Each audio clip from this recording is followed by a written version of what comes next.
Hola amigos, ¿cómo están? Bienvenidos a La Voz del 21. Mi nombre es Mayra Calderón y ya estamos conectados a esta hora con el abogado penalista Luis Lasmas Puccios para analizar la situación legal de Jennifer Paredes, la cuñada del presidente Pedro Castillo. ¿Cómo está? Bienvenido.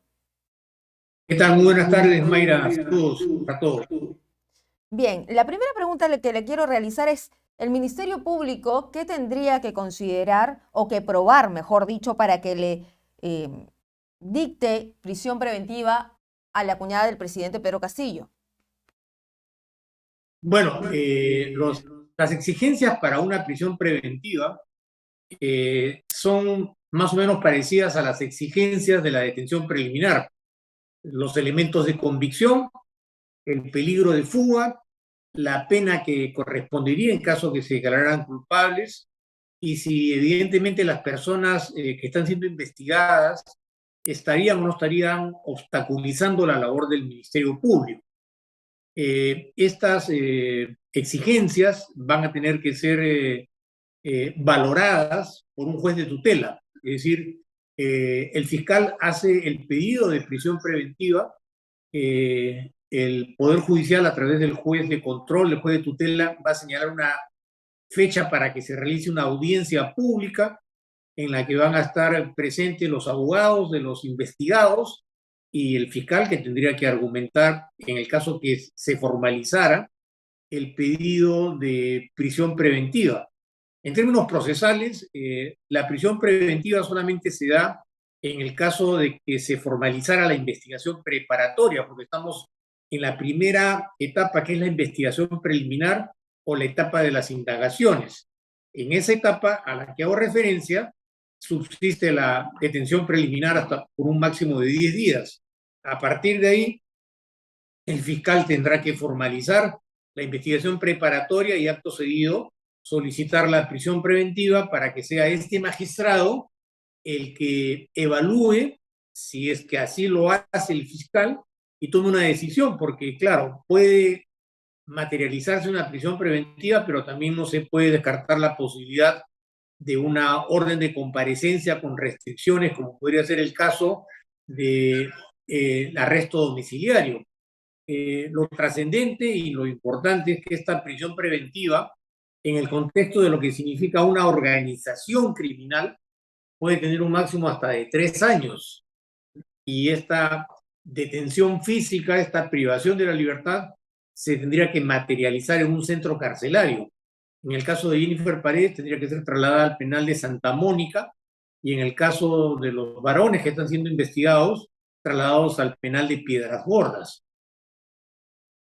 Pero me refería a la valoración de las pruebas. Por ejemplo, para dictar una prisión preventiva contra Jennifer Paredes, ¿qué se tendría que valorar primero? El primer hecho que se tendría que valorar sería, por ejemplo, estas reuniones que tuvo con Hugo Espino en Palacio de Gobierno. ¿Cuáles son las pruebas que la conducirían a este cambio de prisión preventiva? Es importante aclarar que no se trata de pruebas. Las pruebas son hechos que tendrán que ser valorados en el juicio y las pruebas servirán de sustento para condenarla. Lo que estamos hablando acá es de una medida de carácter estrictamente procesal penal, de acuerdo a las exigencias que establece el Código Procesal Penal para que pueda disponerse una prisión preventiva. Como te manifestaba, en primer lugar, se trata de los elementos de convicción, que no son propiamente pruebas, sino que son análisis valorativos de las actitudes, de los comportamientos, de las exigencias que se están planteando y de las características del delito para poder establecer un nexo de vinculación creíble, sustentable y viable entre los hechos que son objeto de la investigación y si habría o no habría de por medio algunas vinculaciones, algunos nexos fuertes que vincularan el hecho investigado con las personas que están siendo objeto de esta solicitud de prisión preventiva. Por ejemplo, Entonces, creo que es importante señalar que no se trata propiamente de un acto probatorio, ajá. sino de un acto de valoración.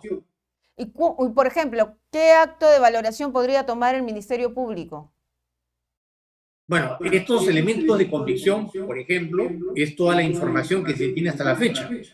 Se ha recabado documentos, se ha recabado información, se debe haber analizado las formalidades, las exigencias en los procesos de licitación, si hay de por medio declaraciones testimoniales, todos estos hechos fácticos documentados son los que generan la posibilidad o generan la convicción, por lo menos inicial, de que hay una necesidad de investigar, hay una necesidad de llevar estos hechos a un proceso penal porque hay una fortaleza que se deduce de la simple lectura, apreciación o valoración de estos hechos que vinculan los hechos investigados, los delitos investigados y la posible participación de estas personas en estos hechos. Eso tiene que ser analizado no necesariamente desde el punto de vista probatorio, sino desde el punto de vista procesal.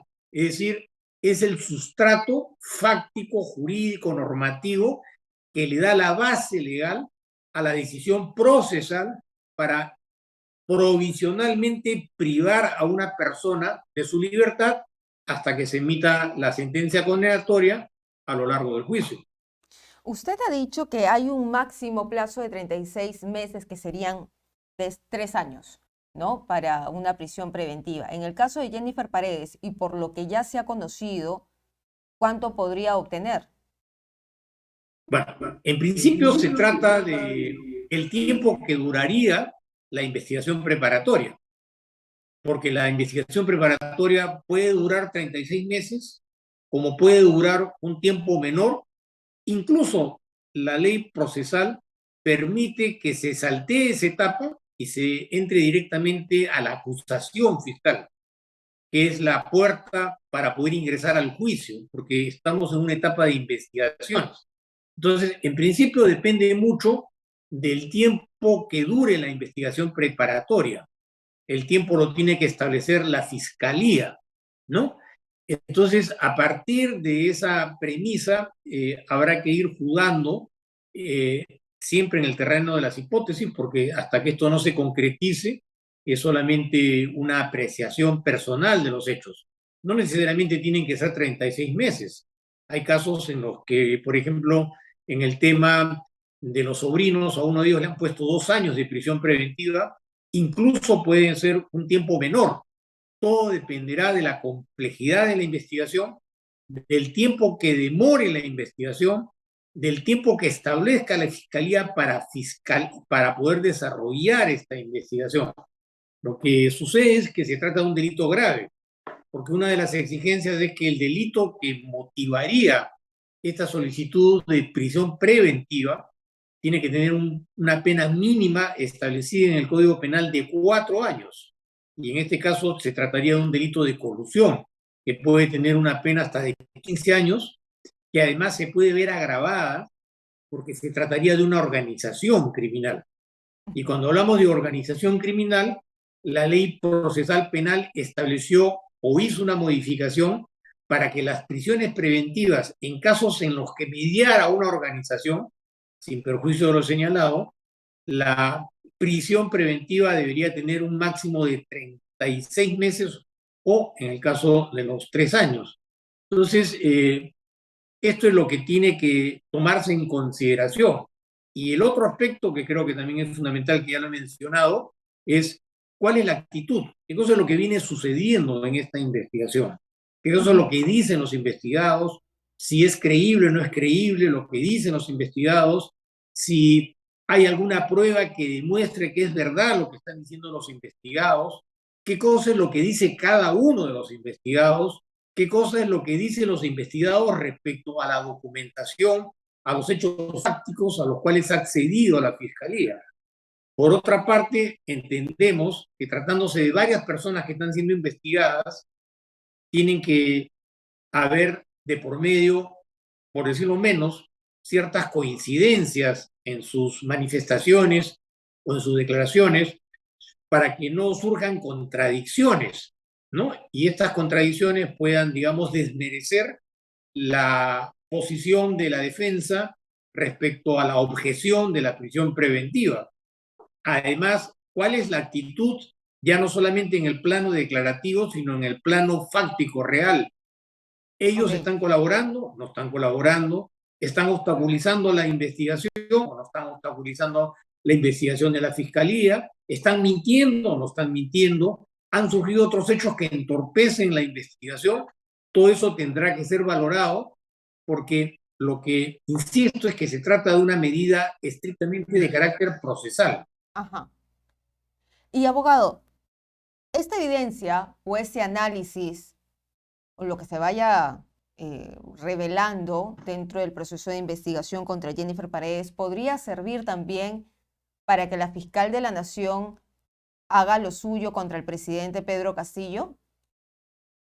Por supuesto, porque ahí ha surgido una disquisición interpretativa cuando el juez de tutela dispuso que sí era correcto allanar el inmueble y proceder a una prisión o a una detención de carácter preliminar, pero también surgió una disquisición o una controversia en el sentido del acceso de la solicitud que el Ministerio Público planteaba para que se le pusiera a su disposición las cámaras de video. Y el juez manifestó que él no era el competente para poder aprobar esta medida, porque tratándose de cámaras o de un sistema de cámaras que están instaladas en Palacio de Gobierno y que básicamente están en el entorno de la Casa Presidencial, el juez en esa oportunidad manifestó